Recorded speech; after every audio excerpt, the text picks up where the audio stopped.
Evening all. Spontaneous podcast, solo episode from down at Shoalstone Pool. And I wanted to show off my new spot down at Aperfea. We've got a sunset. We've got an unobstructed view of the ocean and the Torbay coastline. We have sunsets.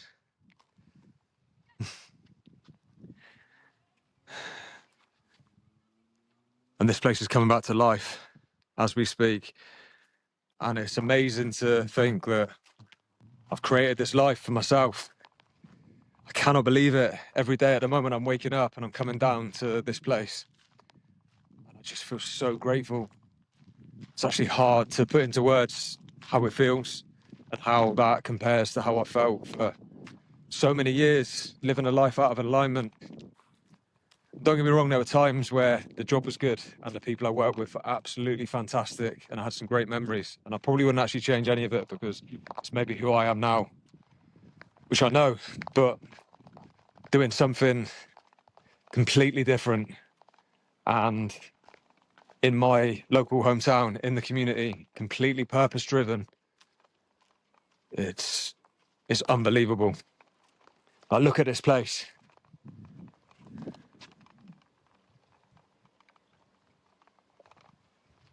And anyone that grew up in Brixham or Torbay or travels here will know how special this place is. And every single day I'm stopped by people that grew up in Brixham and they've got so many fond memories, just like myself, from Shoalstone Pool. It's iconic. And I've taken on a bit of a challenge, to be honest, because this place, as you'd expect, being a coastal pool, it's taken a battering over the years and it's taken an absolute hammering over the last 2 years. It also feels like we've got a mammoth task on our hands. So this is the pool behind me. And as it stands in 2 days' time, on Thursday the 9th and Friday the 10th of July, we've got a small army coming down to help restore the pool.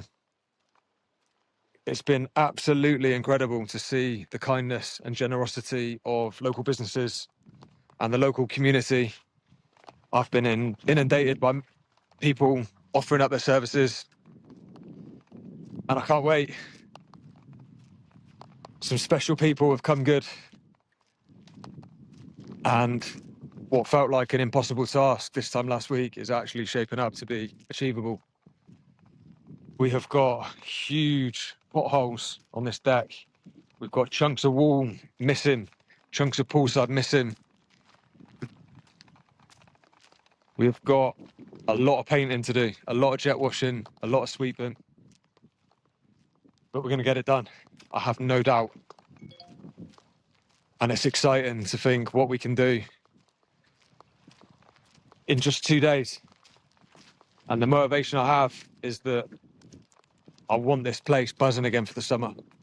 I want to see the next generations of Brixham experiencing what I experienced as a kid, because you can't take those memories away. And nothing comes close to jumping on your bike, riding down to Shoalstone, meeting your mates, knowing everyone's going to be down there, and just having a fantastic time with your friends, meeting new people. We've got a new restaurant opening. It's going to be called Stone's Throw. It's a beach bar, bistro, and it had an open evening private party function on Saturday, and that looked absolutely incredible. You had 30 people all enjoying themselves up on the rooftop terrace. We got music playing, we got cocktails, beer on tap, and that is the view. You'd be hard pushed to find that anywhere. You could literally be anywhere in the world, but you're not. You're on a rooftop terrace at Shoalstone Pool in Brixham. But because, again, some local people have got together and seen an opportunity and followed their hearts and made some big, brave, bold choices, it's paying off for them. And I had a little moment when I walked past with a wheelbarrow as I was digging out the sauna, and I could see people that have been grafting for the last 2 months, 3 months, pulling that all together, not knowing if it's going to work out, but just taking that bold, aligned action, and to see that paying off for them brought tears to my eye, I'll be honest. And that's going to keep happening now, because what I'm realizing is that this is the good bit. These are the moments you look back on and remember, and you think, how did that happen? How did I go from living one life in a certain way for so many years, and then all of a sudden it's completely different? And I almost dreamt of this. I had this vision, call it manifesting, call it the universe, whatever you want to call it. I know that that is a thing, it's real, because I had this dream of living a completely different life and feeling how I feel now, but I didn't know how I was going to do it, and I didn't know how that was going to work out. And I had to surrender to that, and I had to lean into the feelings I was getting, knowing that it was not going to be easy for that to happen. But the acceptance I have of that, and knowing that trusting myself in those moments has got me to where I am now. So you build that trust and you think, what actually is the worst thing that happens, even if that doesn't go right? And then you just lean in. You just jump, burn the boats, get it done. And be flexible. Be flexible to not knowing that it's actually going to work out. Be flexible and humble enough to accept you don't actually have all the answers. And that is actually all right, because I haven't got a clue how this is going to work out, I'll be completely honest. Part of me wakes up and thinks, what on earth have I done? Seriously. Because financially, I don't have the same security. And I don't believe that I will. But it feels like I've sacrificed the bank balance to fill my heart up. And I mean that truthfully. My heart has never been fuller. I have never been happier. I've never felt more fulfilled. Never felt more driven, purpose-led. And I don't need anything in return for that. All I need is that feeling I have, this feeling here. My radar. Does this feel good with what I'm about to say, do, think? And if the answer is yes, then I'll just do it. Because life really is too short. And you're missing sunsets. Stop missing the sunsets. Honestly, nothing is too important to sit in an office all day, or get up every single day and go and do a job that you actually hate, or doesn't give you a spark, or make you feel like you're achieving something, contributing to your local community, because that's what it's all about. Without people that contribute to the community and without people that do good things, nothing good happens. So I'm on a mission. I am actually on a mission to make this place great. We have until Friday the 17th, because on Saturday the 18th, I go on holiday with my family for 10 days. I need this place to be running by the time I leave. We're very, very fortunate that we have a huge team behind us, trustees, and they pull all the strings behind the scenes, all voluntarily, and all because they share that same passion to bring this place back to life. And these are the things people don't realise. People can say what they want, and people will hear half a story, and they'll make the rest up. But what I know is that the grit and determination shown by the people working behind the scenes at Shoalstone Pool, I've never seen anything like it, because they have had obstacle after obstacle, setback after setback, and they've carried on. They haven't given up. And I said to the lady that runs the trustees, how are you still doing this? And I don't even think that people have an answer for that, because there is no alternative. I've never been more committed to anything in my life than bringing this pool back to life. Thursday, the 9th of July at 9 a.m. We're going to do everything we can. And unless you've been exposed to those kind of environments before and taken the time out to get involved, you probably don't know how rewarding that will feel to be part of the team that brought this place back to life. Anyone that comes down and gives their time, I won't forget it. Because to give up your time to come and help out with a project like this means the world to me. And I imagine and I hope that it means the world to everyone that comes and enjoys it.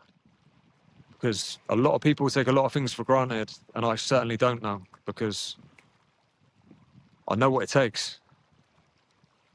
I spent the last 7 days, and this isn't for a sympathy vote, but I've had a really hefty knock to my foot, and my big toe on my right foot has been in excruciating pain. And I had two choices, and that was let that stop me from achieving my aims, or use it as another sign that that's just the way that this phase and chapter was meant to be, because I know I'll look back on it and know that I carried on and did everything I aimed to do, even with a big toe, which is causing me absolute agony every time I step on the floor. But who cares? A little bit of physical pain every now and again to achieve your aims. That, to me, that is what makes us human. Because you can't just have it your way all the time. Sometimes it has to be an acceptance that I'm a little bit injured, but I've got some stuff to do. So I'm doing that, and I can recover at a later date, preferably on a beach in Zante with my family, with my feet up, reading a book. I am looking forward to that. But for now, stuff needs to get done. I've said I'm going to do something, and I will do it regardless of a bit of physical pain. And these are all the things that I've built over these last 2 years through doing the cold water swimming, through training for the marathon. I say training for the marathon. I didn't really train, I just did the marathon. But knowing that you're capable of pushing your body to the absolute limits means that in scenarios like this, there is no option. We persevere, we get it done, and we reset and rebuild. Let the body recover, because that's what the body does in its own way. And again, I believe that we're able to actually manifest these things and speak to ourselves and say, no, we're not resting yet. We've got stuff to do. We get it done. And then we sit back and we say, right, now you heal. I'm now going to give you the space and time to heal. And the body will. I know it will. It's already showing signs that my foot is going to heal. And at the end of the day, all I care about is doing what I've said I'm going to do and delivering. Because when we look back, all we ultimately have is our word and integrity. So I will look forward to seeing everybody and anybody that is able to come. And in the meantime, tomorrow night, Tuesday the 7th of July, we have our third 5 Senses of the Soul. And it's going to be here, looking at that view. We're going to have a cacao ceremony to open. We're going to have a rotation of sauna and ice bath and yoga with my good friend Naomi. We're then going to finish with some breath work, some uplifting music. We're going to feel good. And we're going to grow as a community, as we always do in these events. The connections I've made in these events, again, you can't describe it. People that have shown up for themselves and put themselves in an environment to give themselves whatever it is that they need. And that might be an emotional release. It might just be a little bit of rest and recovery. Whatever it is that you need, if you give yourself the space and time, your body will give it to you. So I look forward to seeing anybody that wants to come down to Shoalstone, anybody that wants to come to my sauna, to the ice baths, breath work, 5 Senses of the Soul. We're going to have Feel Good Fridays back at Shoalstone. We're going to have yoga, Pilates, sound baths. We're going to have it all. But for us to have it all, we need to give it our all. And we need the community to help. So any help will be So greatly appreciated. Massive shout out to everybody that has helped so far. Some people have really pulled it out of the bag over the last few days. And it's phenomenal. And I feel like we're building something special. So let's build the momentum, let's stay positive, and let's make Shoalstone great again.